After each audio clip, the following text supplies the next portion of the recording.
Hello students, welcome to my channel. आज हम लोग पढ़ने जा रहे हैं भूगोल। जैसे कि पिछले वीडियो में मैंने आपको बताया था भूगोल की शब्दावली में प्रवास प्रवाह के बारे में।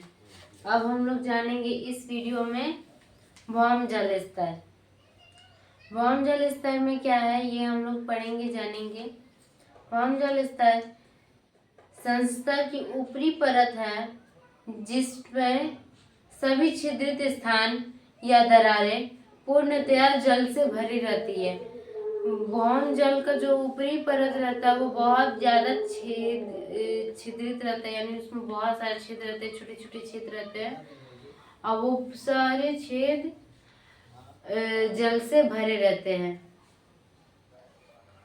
ये भौम जल स्तर था। अब हम लोग जानेंगे भौम जल के बारे में। संतृप्त क्षेत्र में धरातलीय सतह के नीचे पाया जाने वाला यह जल है। भौम जल स्तर का मतलब स्तर यानी ऊपरी परत। अब भौम जल आ गया यानी निचली परत या फिर निचली परत ही कहेंगे, परत इसको कुछ होता नहीं है। यह कुओं अथवा अन्य साधनों से निकाला जा सकता है अथवा झरनों के रूप में तथा सरिताओं और नदियों के में भी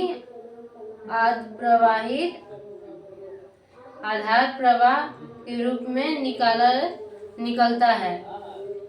सरिता यानी झील के रूप में भी निकलता है, छोटी छोटी झील रहते हैं उनके रूप में भी और नदियों के रूप में भी। वर्षा जल संग्रह, जो वर्षा का जो बारिश जो होता है वो जल जो संग्रह हो जाते हैं यानी जमा हो जाते हैं उसके बारे में जानेंगे। वर्षा जल संग्रह वह तकनीकी है जिसके द्वारा धरातल पर अधस्थल जल भृत में वर्षा जल एकत्रित होकर संग्रहित किया जाता है। जल को एकत्रित यानी एक जगह रखा जाता है। अब कहीं से जल निकासित होने का अगर आपका छत से जगह है तो वहां पर एक पाइप लगा देंगे, उसके नीचे गड्ढा कर देंगे तो वहां पे भी जल संग्रह हो सकता है। जल संभर, जल संभर है तो जल संभर में भूमि की एक प्राकृतिक भूजलीय इकाई है। जल संभर है जो प्राकृतिक भू इकाई को दर्शाता है जिसमें जल एकत्रित होता है और एक सरिता तंत्र द्वारा सामान्य स्थान से बह जाता है। भूमि की यह इकाई कुछ हेक्टेयरों तक छोटा क्षेत्र हो सकता है अथवा गंगा नदी बेसिन के समान सैकड़ों वर्ग किलोमीटर का क्षेत्र भी हो सकता है। एक मिनट,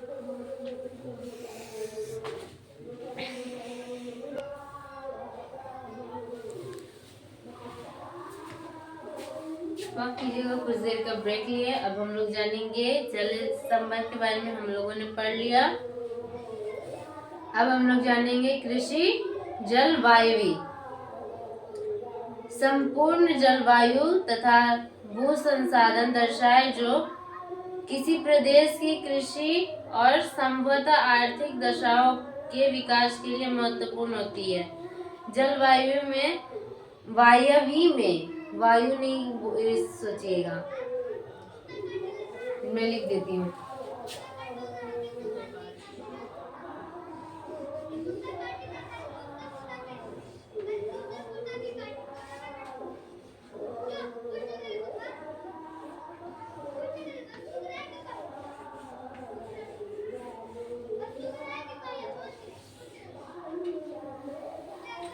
यहाँ लिखा हुआ है कृषि जलवायु, उसमें भू संसाधन, जलवायु और कृषि से संबंधित आर्थिक दशाओं का विकास के लिए महत्वपूर्ण क्या क्या बातें उसमें ये सब आती है कृषि जलवायु में।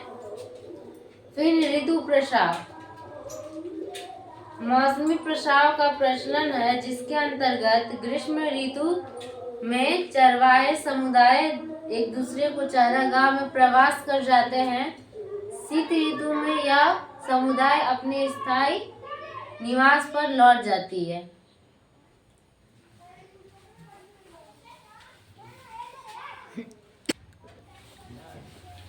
माफ कीजिए दोस्तों, क्योंकि इसमें जो कैमरा है वो थोड़ा सा इधर उधर हो जाए, इसके लिए 1 मिनट का ब्रेक लेना पड़ रहा है।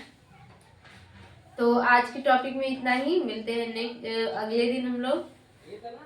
अभी क्योंकि इसमें बचा हुआ है शब्दावली, तो हम लोग नेक्स्ट वीडियो में भी यानी अगले वीडियो में भी शब्दावली ही पढ़ेंगे और जानेंगे।